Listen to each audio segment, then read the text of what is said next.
Seja bem-vindo, eu sou Mário Sobral e o Jornal Segurito já está no ar. E hoje vamos continuar comentando a NHO 06, a norma de higiene ocupacional da Fundacentro, que trata de calor. E vamos falar um pouquinho sobre o medidor de estresse térmico, na verdade sobre os termômetros que compõem esse medidor. Então, o primeiro dispositivo para medição da temperatura de globo. Então, a temperatura de globo corresponde à temperatura obtida por meio de um dispositivo constituído de, bora ver lá. Primeiro, uma esfera oca de cobre, de aproximadamente 1 milímetro de espessura e com um diâmetro de 152,4 milímetros, pintada externamente de preto fosco, com emissividade mínima de 0,95.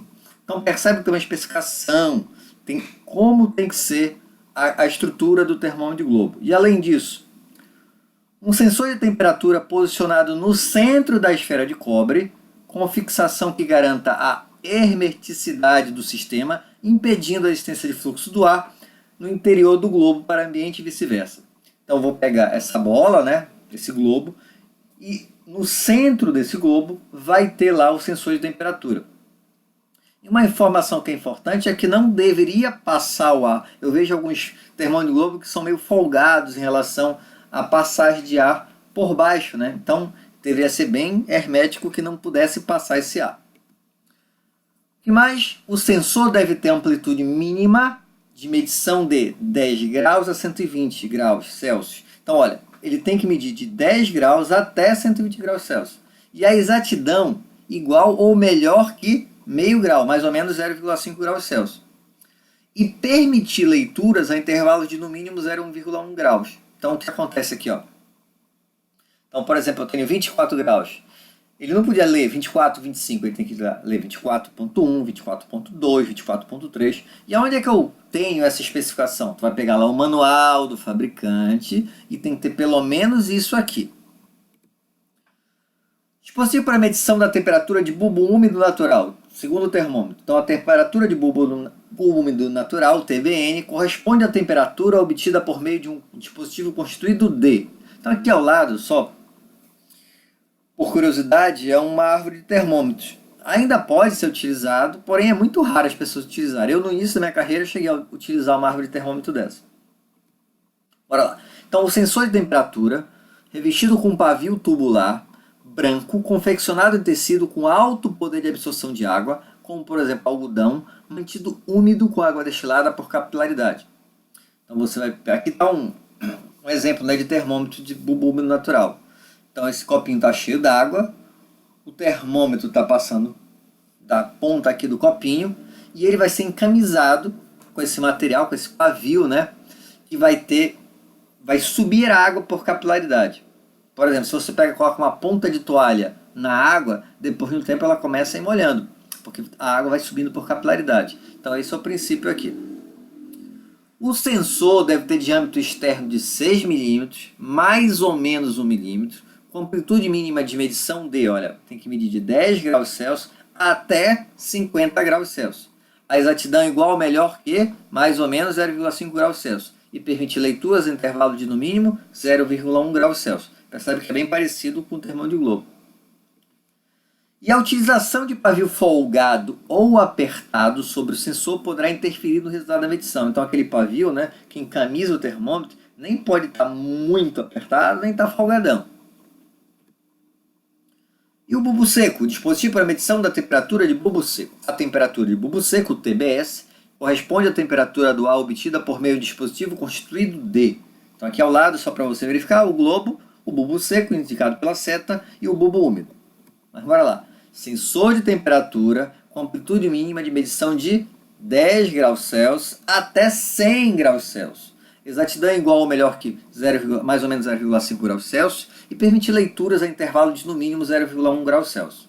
Então, isso aqui é importante que você consiga verificar no termômetro se ele tem essa especificação mínima. E o sensor de temperatura do ar, protegido da radiação solar direta ou daquelas provenientes de fontes artificiais por meio de dispositivos que barrem a incidência da radiação e permitam a livre circulação de ar ao seu redor. Então essa é uma solicitação que eu não deveria deixar o termômetro exposto à radiação solar. Ele deveria ter algum tipo de proteção. Então na primeira figura, na segunda figura parece um chapéu de chinês. Então vai permitir a passagem do ar, mas está protegendo do sol. Acessórios complementares ao termômetro. Primeiro, dispositivo de fixação para a montagem e posicionamento do equipamento de medição na altura necessária para a correta avaliação da exposição ocupacional ao calor, deve ser utilizado um dispositivo com regular de altura pintado em preto fosco. Então eu pego esse tripé, né? E ele tem que ter um ajuste. O tripé parece uma bobagem, né? Mas, ó, primeiro, como é que eu vou colocar na altura correta? Segundo, será que ele tem uma boa estabilidade? Eu lembro uma vez que eu trabalhei com um tripé que ele não era muito estável e quase derruba o termômetro e quebra. E é um equipamento caro, então tem que tomar cuidado em relação a isso também. Dispositivos de medição do tempo. A determinação dos tempos de permanência em cada situação térmica e dos tempos de duração de cada atividade física deve ser feita utilizando um cronômetro. Não sei se você lembra, a gente fez um exemplo, né, um exercício no vídeo anterior, se não viu, vai lá, onde parte dos 60 minutos o trabalhador está exposto a uma determinada situação e depois o restante está exposto a outra. Como é que eu verifiquei esse tempo? Com um cronômetro. Cabos de extensão, dispositivo que permite distanciar a unidade de sensores da unidade de leitura. Digamos que você tem que fazer a medição do lado de um forno. Pô, você vai ficar lá do lado com a sua pranchetinha para anotar os valores? Não, né? Coloca o tripé lá, pega o resto do equipamento, coloca esse cabo de extensão e a distância, sem ter o desconforto dessa temperatura, você vai anotando os valores. Montagem e posicionamento do equipamento. O conjunto de medição deve ser sempre montado de forma que os sensores fiquem todos alinhados segundo o plano horizontal. Os equipamentos eletrônicos você já percebe que eles são todos alinhados. Mas na árvore de termômetro tinha que se tomar cuidado para que todas as pontas lá do termômetro ficassem na mesma altura. A altura de montagem dos equipamentos deve coincidir com a região mais afetada do corpo. Quando esta não for definida, o conjunto deve ser montado à altura do tórax do trabalhador exposto. Então, por exemplo, nesse exemplo aqui do lado, ó, eu tenho uma churrasqueira e essa altura da churrasqueira aqui é que eu deveria deixar o termômetro. Mas imagina que essa parte de baixo, onde tem a madeira, fosse o local mais quente. Então o que eu teria que fazer? Eu deveria colocar o termômetro nessa altura. Então o termômetro tem que ficar na altura onde tem a maior incidência de calor no corpo do trabalhador. Agora, quando não tem uma área específica de maior incidência, aí eu coloco na altura do tronco. Procedimentos de medição. Quanto aos equipamentos de medição, deve-se verificar o quê? Primeiro, a integridade física e ou eletromecânica e a coerência no comportamento de resposta do instrumento. Então eu vou dar uma olhada se não bateu, né, se não está quebrado. É muito comum machucar o globo, ele está amassado, que as pessoas deixam cair e ele acaba amassando. Verificar a coerência no comportamento da resposta. O mais fácil de verificar é o TBS, que a gente geralmente tem maior noção de valores. Então, por exemplo, aqui em Manaus, se estiver aparecendo aí 15 graus, é milagre, não tem como, tá? Então, o termômetro de bulbo seco, o TBS, é o termômetro, é a temperatura ambiente. Então, como a gente já tem mais ou menos uma referência, é fácil de verificar, mas com o tempo você acaba tendo uma noção também em relação aos outros. A suficiência de carga das baterias para o tempo de medição previsto. Então, antes de fazer medição, tá com a carga lá toda, porque imagina, você está fazendo e começou a piscar, pode até dar erro no resultado, na sua avaliação lá, na hora que você está anotando e ele está piscando lá. A umidificação prévia do pavio, que deve ocorrer de imediato, por capilaridade, quando a sua extremidade inferior entrar em contato com a água destilada. Então o que você vai fazer? Lembra daquele pavio que você colocar no cubo úmido? Pois bem, você molha antes esse pavio, deixa ele tudo umedecido, aí sim que você vai encamisar o termômetro. E aí, teoricamente, a água vai subir por capilaridade para a ponta lá do sensor, já com esse pavio umedecido. Porém, é interessante, se você vai fazer várias medições, dá uma verificada se esse pavio continua umedecido. E ele fala uma coisa aqui que eu concordo, mas vamos comentar um pouquinho. Olha. A necessidade de substituição do pavio e da água destilada no início de cada medição em função da sua sujidade decorrente da deposição de contaminantes ambientais. Tá. Se eu for substituir esse pavio toda vez, vai ser complicado. Então, o que eu recomendo? Lógico, se ele está amarelado já, se ele está sujo, óbvio que eu tenho que trocar. Mas você tem que tomar cuidado no manuseio dele, né? Para não sujar. Tá com a mão suja, vai pegar nesse pavio, vai, lógico, trazer problema. E pode interferir no resultado.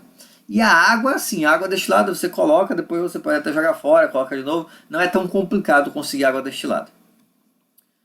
Informar o trabalhador a ser avaliado o quê? O que eu tenho que informar? Primeiro, que a medição não deve interferir em suas atividades habituais, devendo manter sua rotina de trabalho, a não ser nas exceções previstas. Então, eu estou fazendo a minha atividade, eu continuo fazendo normalmente, tá? Eu não devo, não, tem que andar agora aqui por trás. Não, eu tenho que continuar minha atividade normalmente. O equipamento de medição não pode ser tocado ou obstruído. Então eu não vou mexer no equipamento, né? Nem obstruir esse equipamento. E essa é uma situação que aí eu tenho que tomar cuidado. Imagina que eu estou com o forno do lado direito, o trabalhador e o termômetro do lado esquerdo. Eu quero saber a incidência de calor do trabalhador. Na verdade, nesse caso, ele está obstruindo o termômetro. Então eu deveria fazer o quê? Eu retiro o trabalhador, coloco o termômetro, faço a avaliação. Isso às vezes não vai ser possível, mas a gente vai tentar simular o mais próximo possível da realidade. E o equipamento de medição só pode ser removido pelo avaliador. Isso também é óbvio, né? Eu não posso... Primeiro, esse é um termômetro caro. Então o ideal é que tenha alguém lá de babá para cuidar desse termômetro. E o tempo necessário para a estabilização do conjunto pode ser de até 25 minutos. Eu vejo algumas pessoas que ligam, não espera 1 minuto e já sai anotando. Eu tenho que verificar se realmente estabilizou. Como é que eu verifico? Ele diz também como lá. As leituras das temperaturas devem ser iniciadas após a estabilização do conjunto na situação térmica que está sendo avaliada e respeitada a cada minuto. E aí?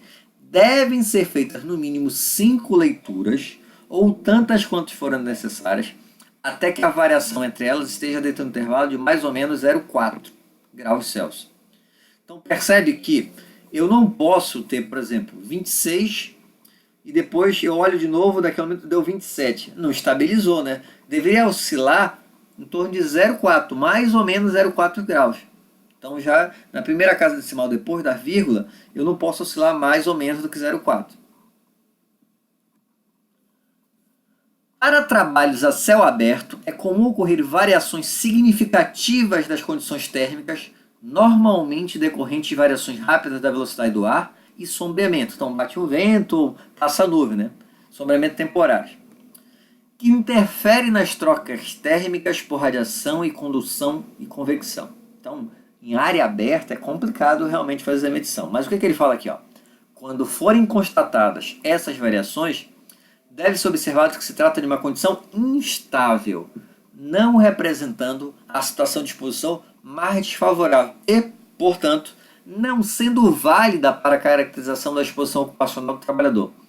Nestes casos, as avaliações devem ser realizadas na ausência de nuvens que causem sombreamento no ponto de avaliação. Percebe que pode ser bem complicado conseguir isso dependendo do dia que você está fazendo. E talvez você tenha que mudar o dia até o período para fazer essa avaliação.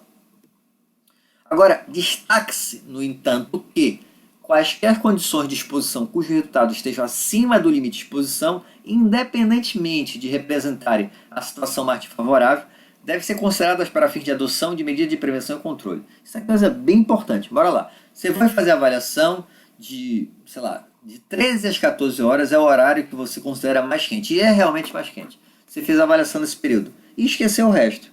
Não. Mas se você tivesse feito a avaliação de 14 às 15, também estava quente. E de 11 às 12, também estava quente. E você considera só aquele horário?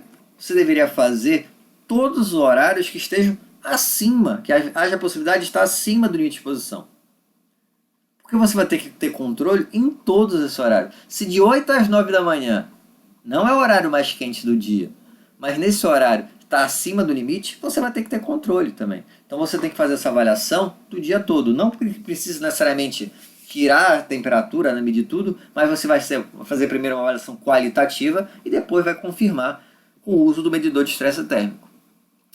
O tempo de duração de cada atividade física identificada deve ser determinada por meio de, no mínimo, 3 cronometragens obtidas observando o trabalhador na execução do seu trabalho. Então, bora voltando lá. Lembra que em algumas situações o trabalhador vai fazer uma atividade, digamos lá, demorou 20 minutos, e depois uma outra atividade, 40 minutos, para formar os 60 minutos da hora mais favorável. Então, eu não vou medir uma vez 20 minutos, 40 minutos, resolvido. Ele está dizendo para pelo menos 3 cronometragens para ter certeza que é 20 mesmo e 40.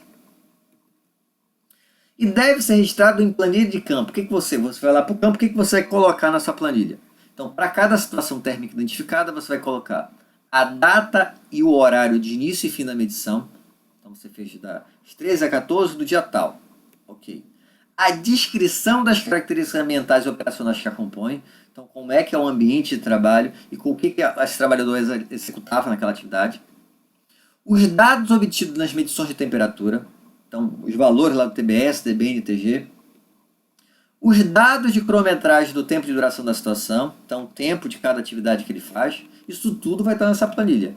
E para cada atividade física identificada, primeiro, a descrição das operações e dos procedimentos que a compõem e os dados de cronometragem do tempo de duração da atividade. E também descrição detalhada das características da vestimenta e dos equipamentos de proteção individual utilizados pelo trabalhador, visando o enquadramento no quadro 2 do item 5.5 desta NHO. Lembra que, dependendo da roupa, vai interferir no resultado. Então, se eu tenho um determinado IBUTG, sei lá, 25 graus, e ele está vestindo uma roupa que não deixa a circulação de ar adequada, eu vou ter que aumentar esse 25 graus com base na tabela do quadro 2. Então, eu preciso descrever qual era o vestuário que ele estava utilizando, né? Qual era a vestimenta. Que mais? Identificação do responsável pela elaboração da planilha de campo. Então, fulano de tal, assina lá quem é o responsável. E os dados obtidos devem ser invalidados sempre que após as medições for constatado os equipamentos. Primeiro, qualquer prejuízo à integridade do equipamento. Você viu que ele está amassado, quebrado, alguma coisa assim? Lógico, eu não vou poder usar esses dados. Indicação de insuficiência de carga da bateria. Lembra lá, você não verificou antes a bateria? Esse resultado aí pode ter dado errado. E calibração do equipamento eletrônico fora das especificações fornecidas pelo fabricante. E como você sabe, todo vídeo tem indicação do livro. E o livro de hoje é Perícia, Avaliação de Ruído e Calor, Passo a Passo, Teoria e Prática. É do Giovanni Morar de Araújo e do Rogério Dias Regazzi. É um bom livro, fala de ruído e fala de calor também, né? Esse aqui é da segunda edição. Eu não sei se ele tem ou novas edições. Eu acho que não, pelo menos eu não encontrei. E eu acho que você vai encontrar talvez só em sebo, porque da última vez que eu procurei, esse livro não era mais editado, mas você ainda encontra alguns sebos e é um excelente livro.